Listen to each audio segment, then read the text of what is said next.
የጽኑ መሰረት የቤተሰብ አገልግሎት ነው። ዛሬ ከ0 እስከ 3 ዓመት ስላሉ ልጆች እናወራለን። በዚህ እድሜ ስላሉ ልጆች ምን እንወቅ?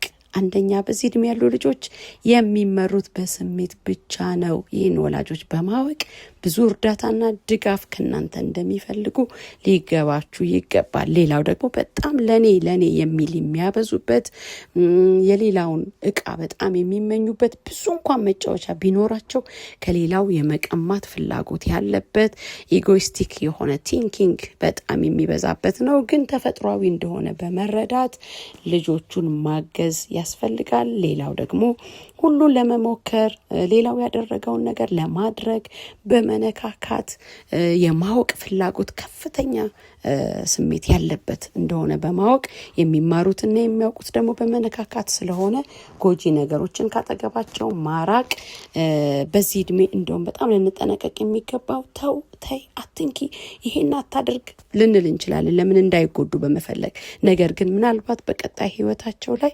እንዳይሞክሩ ልንከለክላቸው እንችላለን ምናልባት ማለት ነውና በተቻለን አቅም ሊጎዳቸው የሚችለውን ነገር ካጠገባቸው ዞር በማድረግ አታድርግ ብቻ ሳይሆን ምን ማድረግ እንዳለባቸው መምራትና ማስረዳት ይገባናል።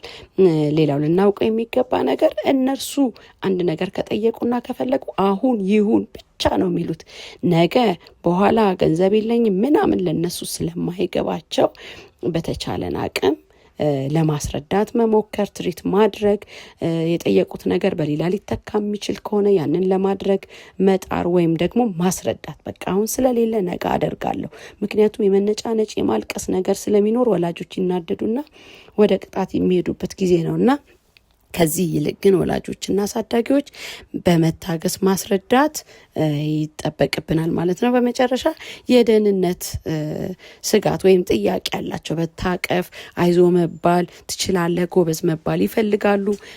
ደግሞ እነሱ ላይ ብቻ ትኩረት እንዲሆን ይፈልጋሉ። ከሌላ ሰው ጋር እንኳን ስታወሩ በቃ 10 ይጠሯቸዋል ወይም ጫማ የተፈታ እንትና ላይ ያሉ ምክንያት እየፈለጉ እነሱ ላይ ትኩረት እንድታደርጉ ስለሚፈልጉ ፍቅር ያው እንደሚፈልጉ በማወቅ ማስጠጋት፣ ማቀፍ፣ መውደዳችንን ማሳየት። ስለዚህ ወላጆች ወይም አሳዳጊዎች ከቅጣት ይልቅ በትዕግስት መምራት ወሳኝ ነገር ነው እላለሁ። ይህ መልእክት ከወደዳችሁት ላይክ፣ ሼር፣ ሰብስክራይብ አድርጉ።